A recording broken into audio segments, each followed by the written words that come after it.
नहीं होगा, मैं तुझे कुछ नहीं होने दूंगी। माँ, मुझे बहुत दर्द हो रहा है, मैं मर जाऊंगी माँ। मैं दर्द बर्दाश्त नहीं कर पा रही हूँ, मुझे अस्पताल ले चलो माँ। हम बस पहुंचने वाले मेरी बच्ची, बस थोड़ी देर और।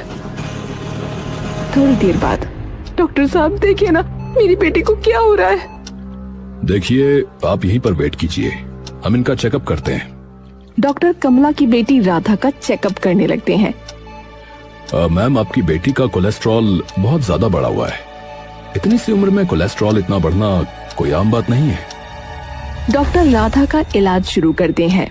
कमला अपनी बेटी के इलाज में बहुत सारा पैसा लगाती है। कुछ समय बाद डॉक्टर अचानक कमला के पास आकर कहते हैं, देखिए, बड़े दुख के साथ कहना पड़ रहा है, लेकिन हम आपकी बेटी को बचा नहीं पाए, माफ कीजिएगा। डॉक्टर की ये बात सुनते ही कमला के पैरों तले जमीन खिसक जाती है। ऐसा कैसे हो सकता है? अभी 2 घंटे पहले आपने कहा था कि मेरी बेटी की हालत सुधर रही है, फिर अचानक ऐसा कैसे हो सकता है? देखिए, वो अभी बहुत ज्यादा छोटी थी, तो उसका शरीर ऑपरेशन को झेल नहीं पाया। कमला पूरी तरह टूट जाती है। उसको इन सब में अपनी गलती नजर आ रही थी। ये सब मेरी वजह से हुआ, इसमें मेरी गलती है। मेरी बच्ची लौटा, मुझे अपनी गलती सुधारने का मौका तो दो। तभी कमला के पास एक नर्स आती है। मैम, हम आपकी तकलीफ समझ सकते हैं। मैंने अपनी आंखों के सामने यहाँ कई लोगों को टूटते और बिखरते देखा है। आपको हिम्मत से काम लेना होगा। मेरी बेटी बहुत छोटी थी, वो अभी मिडिल स्कूल में आई थी, बहुत प्यारी थी वो। संभालिए अपने आप को मैम, आपको हिम्मत से काम लेना होगा। आखिर राधा की मौत के पीछे क्या कारण हो सकता है और उसकी मौत की वजह कमला अपने आप को क्यों बता रही है, ये जानने के लिए हमें 1 साल पीछे जाना पड़ेगा। 1 साल पहले। माँ, आपको पता है अगले साल मैं मिडिल स्कूल में चली जाऊंगी। मैं बहुत एक्साइटेड हूँ। हाँ मेरी बच्ची, मैं भी बहुत एक्साइटेड हूँ। तुम देखते देखते कब इतनी बड़ी हो गई, पता ही नहीं चला। सच कहूँ तो मैं नहीं चाहती कि तुम इतनी जल्दी बड़ी हो जाओ। ऐसा क्यों? क्योंकि तुम बहुत प्यारी हो, छोटी सी प्यारी सी। तुम्हें पता है, तुम मम्मी की जान हो।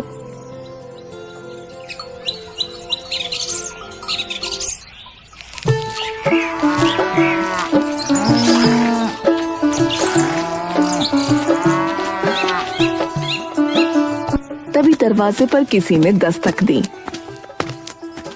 अरे कमला, जरा 1 किलो घी का जार दे दे, मेरे घर पर घी खत्म हो गया है। आइए ना पुष्पा काकी, मुझे पता था आप आने वाली होगी, इसलिए आपके लिए पहले से ही घी बना कर रख लिया था। अब घी लेने यहाँ नहीं आऊंगी तो कहाँ जाऊंगी? पूरा गांव जानता है कि तू घी में कोई मिलावट नहीं करती।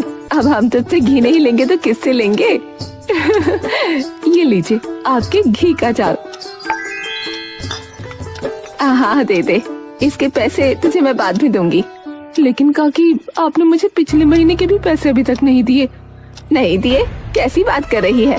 मुझे तो याद नहीं, मेरे हिसाब से मैंने पैसे दे दिए थे। नहीं दिए थे काकी, अगर दिए होते तो मैं ऐसा क्यों कहती? अरे क्या पता, तेरा मुझसे दोबारा पैसे लेने का मन हो। आप कैसी बातें कर रही हैं? देखिए, मैंने कॉपी में भी लिखा था, अगर आपने दिए होते तो मैं यहाँ से काट देती ना। हाँ ठीक है, मैं दोबारा दे दूंगी। ऐसा कहकर पुष्पा वहाँ से चली जाती है। कमला के घर के बाहर उसे गांव की दूसरी औरत बीनू मिलती है। क्या बात है पुष्पा बहन, बड़ी नाराज होकर निकल रही हो? अरे क्या बताऊं, पिछले महीने घी के पैसे दे चुकी कमला को, कह रही है नहीं दिए, अब दोबारा देने पड़ेंगे। अच्छा ऐसी बात है, ठीक है मैं चलती हूँ। दरवाजे पर खड़ी कमला सारी बातें सुन रही थी। वो उदास हो जाती है। माँ, आप ऐसे लोगों को घी बेचती ही क्यों हो? इनका हर महीने का यही ड्रामा है, पैसे देती नहीं और कहती हैं दिए हैं। ऐसे नहीं बोलते बेटी, बड़ी हैं वो तुमसे। माफ करना माँ, लेकिन ऐसे लोगों की इज्जत मैं नहीं कर पाऊंगी, मुझसे ना होगा। कमला के साथ लोग ऐसा ही करते थे। उसे कोई भी समय पर पैसे नहीं देता था। समय से पैसे न मिलने के कारण कमला बहुत परेशान रहती थी।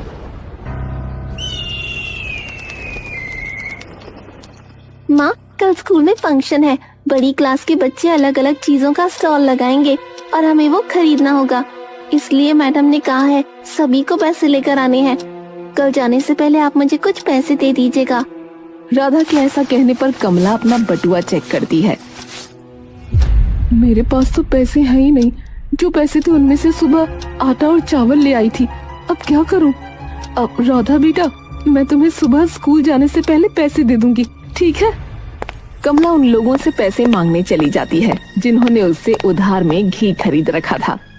सोनू की मम्मी, दरवाजा खोलो, मैं हूँ कमला। कहो कमला, कैसे आना हुआ? अच्छा आ ही गई तो कह देती हूँ, अगले हफ्ते 5 किलो घी बनाकर तैयार रखना।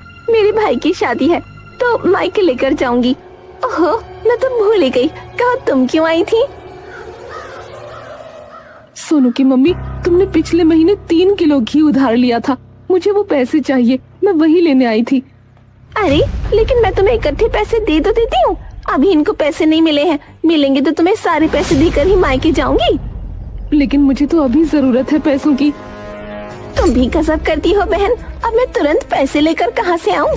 घर घर जाकर तुम्हारी तरह पैसे मांगना मुझे अच्छा नहीं लगता। इनको पैसे मिलेंगे तभी तो दूंगी। कमला वहाँ से लौट जाती है।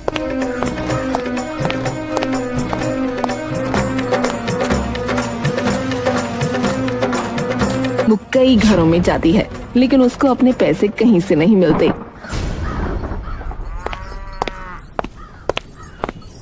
जहाँ जाओ सब कह देते हैं बाद में पैसे लेना। अरे जब मुझे पैसों की जरूरत तभी है तो बाद में लेकर क्या करूँगी? पता नहीं मैं राधा से क्या कहूँ। कमला जब घर आती है तो उसकी बेटी सो चुकी थी। अगली सुबह, माँ पैसे दे दो, स्कूल जाने में देरी हो रही है। लेकिन राधा, मेरे पास तो पैसे नहीं हैं, मैं तुझे कहाँ से दूं? आप ऐसा कैसे कह सकती हैं? आपने कल कहा था ना आप मुझे पैसे दोगी, फिर अचानक आप ऐसा क्यों कह रही हो? बेटा, मैं कल उन सभी लोगों के पास गई जिन्होंने मुझसे घी उधार लिया था, लेकिन किसी ने पैसे नहीं दिए। तो आप किसी को उधार घी देती क्यों हो? राधा गुस्से में अपनी यूनिफॉर्म उतार देती है। कमला को अपनी बेटी के लिए बहुत बुरा लगता है। उसने एक बात तो ठान ली थी कि अब वो किसी को उधार में 100 ग्राम घी भी न देगी। वो अपने घर के बाहर एक पर्चा चिपका देती है जिस पर लिखा था, आज से उधार बिल्कुल बंद। अरे तुम लोगों ने सुना, कमला ने उधार में घी देना बंद कर दिया है। अब वो सिर्फ नगद पैसे लेकर ही घी देती है। अरे बात बस इतनी सी है, सब लोगों ने उसके घी की तारीफ कर करके उसके भाव बढ़ा दिए हैं, और कोई बात ना है। हाँ पुष्पा काकी, तुम्हारी बात बिल्कुल सही है। बाजार में सब्जी लेते हुए सभी कमला की बुराई कर रहे थे। तभी अचानक से कमला वहाँ आ जाती है। क्या हो गया? मुझे देखकर आप लोग चुप क्यों हो गई? मेरे बारे में चर्चा हो रही थी क्या? वैसे पुष्पा काकी, 2 किलो घी के पैसे मुझे आज ही चाहिए, वरना मैं आपको घी ना दूंगी। और सोनू की मम्मी, तुम्हारे पति को अब तक तो सैलरी मिल ही गई होगी ना, तभी तो बाजार में खरीदारी कर रही हो। लाओ, लगे हाथ मुझे भी पैसे दे दो। तुम भी गजब करती हो कमला बहन, ऐसा लगता है जैसे हम तुम्हारे पैसे लेकर भाग रहे हैं। ये लो, रखो अपने पैसे। कमला पैसे लेकर घर को जाने लगती है। ये लोग तो मुझे मेरे ही पैसे देकर ऐसे जता रहे हैं जैसे मुझ पर एहसान कर रही हैं। बढ़िया ही। अब लेकर दिखाओ मुझसे उधार में घी। तभी कमला की नजर एक आदमी पर जाती है जो पेड़ के पीछे छुपकर अपने घी के डब्बे में डालडा मिला रहा था। ए रुको, तुम क्या कर रहे हो? शर्म नहीं आती तुम्हें? लोगों को नकली घी बेचते हो। मैंने तुम्हें घी में डालडा मिलाते हुए रंगे हाथ पकड़ा है। तुम्हें इसके लिए जेल भी हो सकती है। अरे तुम तो ऐसे भड़क रही हो जैसे मैंने घी में जहर मिला दिया हो, हैं? अरे मैंने ईमानदारी से कमा करके भी देखा है, गालियों के अलावा कुछ भी नहीं मिला। और अगर मैंने घी में थोड़ा डालडा मिला भी दिया तो क्या हो गया? अपने बच्चों को स्कूल की फीस भरने के लिए और अच्छे से 2 वक्त की रोटी खाने के लिए इतना तो करना ही पड़ता है ना। क्या तुम सच कह रहे हो? और क्या, पहले मैं भी तुम्हारी तरह बिल्कुल शुद्ध घी बेचता था जिसमें मेरा कोई फायदा नहीं था, लेकिन घी में डालडा मिलाकर बेचने से मुझे बहुत फायदा होता है, बता रहा हूँ। मेरे बच्चे आज की डेट में बहुत खुश हैं। और तुम जानती हो, ऐसा करके मैंने अपना घर भी बना लिया है। अरे चलो छोड़ो, अब मुझे जाने दो। ऐसा कहकर वो आदमी वहाँ से चला जाता है, लेकिन उसकी बातें कमला के दिमाग में घर कर गई थीं।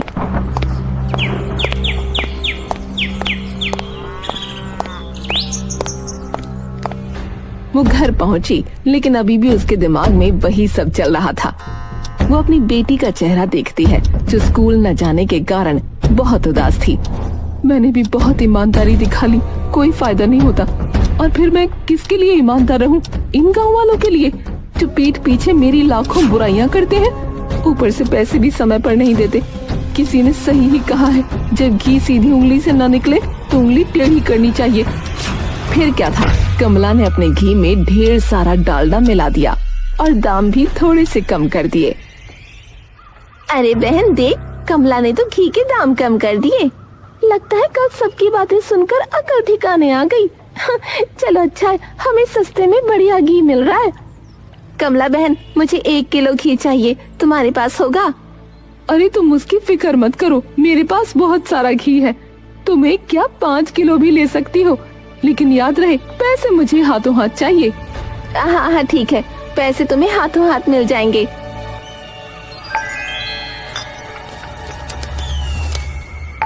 तभी सोनू की मम्मी कहती है, कैसी हो कमला बहन? कितना घी चाहिए जल्दी बताओ, मेरे पास समय ना है। अरे अपने गांव के लोगों का हालचाल पूछना चाहिए, व्यवहार बना रहता है।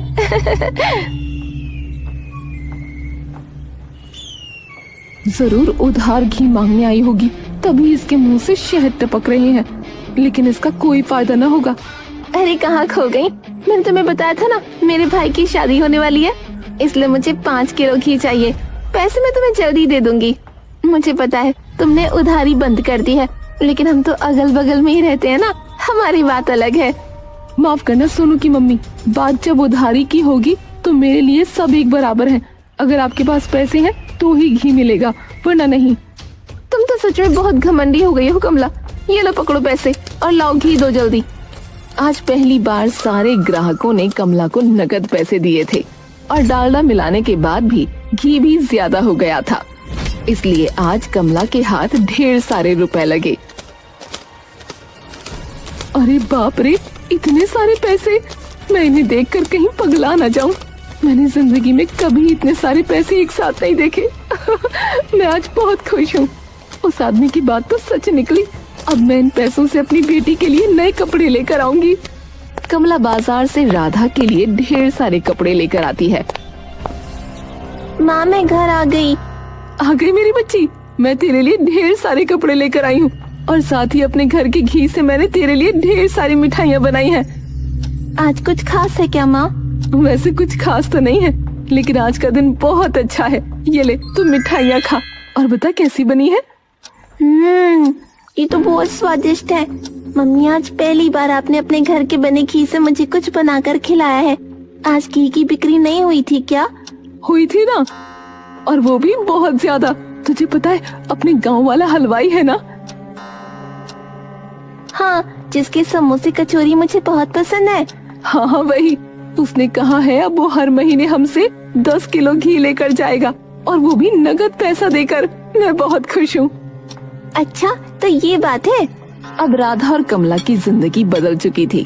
कमला ने कुछ ही महीनों में बहुत सारा पैसा कमा लिया। अब तो उसके हाव भाव ही बदल चुके थे। क्या कर रही है मेरी बेटी?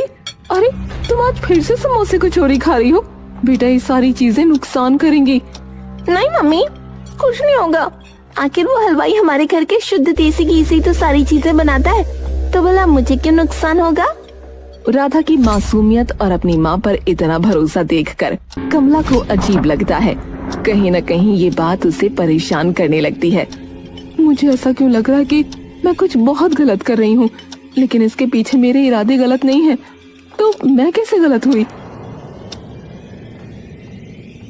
तभी अचानक से राधा के पेट में बहुत जोर का दर्द होने लगा और कमला उसे अस्पताल ले जाती है, जहां डॉक्टर ने कमला से ढेर सारे पैसे लूट कर कह दिया था कि उसकी बेटी अब इस दुनिया में नहीं रही।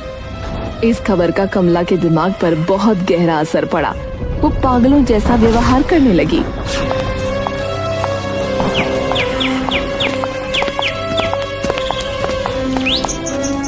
मैंने अपनी बेटी को मार डाला। इन हाथों से मैंने अपनी बेटी को मार डाला। मुझे जिंदा रहने का कोई हक नहीं। मैं मर जाऊंगी, मैं मर जाऊंगी। क्या करने जा रही हो कमला बहन? इस तरह खुदकुशी करना समस्या का समाधान न होता। तुम्हें हिम्मत से काम लेना होगा। मुझे पता है संतान को खोने का दुख बहुत बड़ा होता है, लेकिन तुम्हें इस सच को अपनाना होगा। मुझे मर जाने दो, मर जाने दो मुझे। मैंने इन्हीं हाथों से अपनी बेटी को मार डाला है। मैं खूनी हूँ। तुम्हारी बेटी को बीमारी हो गई थी, इसलिए वो मर गई। तुमने ना मारा? नहीं, मैंने ही मारा है उसे। वो जिस दुकान से रोज समोसे कचौरी खाती थी, वो दुकान वाला घी लेकर जाता था। मैंने घी में डालडा मिलाया था, वो भी बहुत गंदा वाला। जल्दी पैसा कमाने के चक्कर में मैंने अपनी बेटी को मार डाला। देखा सोनू की मम्मी, मैं न कहती थी इसके घी में अब मिलावट होने लगी है। तुम ही थी जिसे मेरी बात पर भरोसा न था। सही कह रही हो काकी, इसीलिए तो भगवान ने इसको कर्मों का फल दिया। अच्छा हुआ इसकी बेटी मर गई। आप दोनों पागल हो गई हो क्या? ये कोई समय है ऐसी बातें करने का? वो बेचारी पहले इतने दुख से गुजर रही है। भगवान के लिए दोनों मुंह बंद रखिए। कैसे चुप रहे? इसकी बेटी को बीमारी हुई क्योंकि उसने मिलावट वाले घी का सामान खाया। इसकी बेटी की जगह हमारे घर के बच्चे भी हो सकते थे। तुम बिल्कुल ठीक कह रही हो। मैं तो कहती हूँ इसे गाँव से ही निकाल देते हैं। इसकी बेटी की जगह अगर हमारे बच्चों को कुछ हो जाता तो हमें इस औरत को पत्थर मारने चाहिए। उन दोनों की बात मानकर गांव के सभी लोग कमला पर पत्थर मारने लगते हैं। गांव की एक औरत जो उसे बचाना चाहती थी, अब वो भी उसके विपक्ष में हो गई। मारो इसे छोड़ना मत। इसके कारण हमारे बच्चों की जान जा सकती थी। तभी अचानक एक प्यारी सी आवाज आती है। रुक जाओ, मेरी माँ को कुछ मत करो। मेरी माँ ने कुछ नहीं किया है। भगवान के लिए इसे छोड़ दो। भूत, भागो भागो, ये हमें मारने आई है। मैं भूत नहीं हूँ। सच तो यह है कि मैं मरी ही नहीं थी। वो अस्पताल के डॉक्टर, उन लोगों ने झूठ कहा। मुझे कोई बीमारी नहीं हुई है। बस बाहर का ज्यादा खाने की वजह से थोड़ा इन्फेक्शन हो गया था। मम्मी से पैसे लूटने के चक्कर में उन्होंने बीमारी बता दी। और माँ, तुम्हें पता है, वो लोग मेरा ऑपरेशन करके मेरी किडनी और मेरा दिल निकालने वाले थे। बच्ची बेहोश है ना? जी डॉक्टर। देखो, इसकी माँ से पहले हम थोड़े से पैसे ऐंठेंगे, उसके बाद इसकी बॉडी ऑर्गन्स निकालकर भेज देंगे। और उसकी माँ का क्या? जब मैं इसकी माँ को यह बताऊंगा कि ये मर चुकी है, तब इसकी माँ का बुरा हाल हो जाएगा। और ऐसे में तुम उसके पास जाकर उसे सहानुभूति दोगी। और हाँ, इसी बीच तुम्हें किसी तरह ड्रग का हाई डोज उसकी माँ में इंजेक्ट करना होगा, ताकि वो पागल जैसा बिहेव करे। और तब हम बॉडी को ठिकाने लगा देंगे। वाह डॉक्टर साहब, आपके प्लान का तो कोई जवाब ही नहीं। मैंने उनकी बात सुन ली थी क्योंकि मैं बेहोश नहीं थी। फिर मैं अपनी जान बचाने के लिए वहाँ से भाग गई। जब उन लोगों को पता चला कि मैं भाग गई हूँ, तो उन्होंने माँ से कह दिया कि मैं मर गई और मेरे पीछे कुंडे लगा दिए। बहुत मुश्किल से बचकर मैं यहाँ तक आई हूँ। मेरी माँ पागल नहीं है, बल्कि उस नर्स ने मेरी माँ को ड्रग का हाई डोज इंजेक्ट किया है।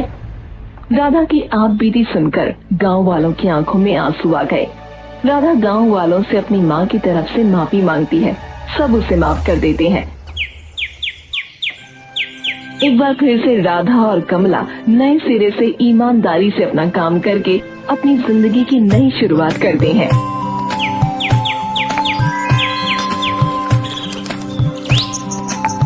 और खुशी खुशी अपना जीवन व्यतीत करने लगते हैं।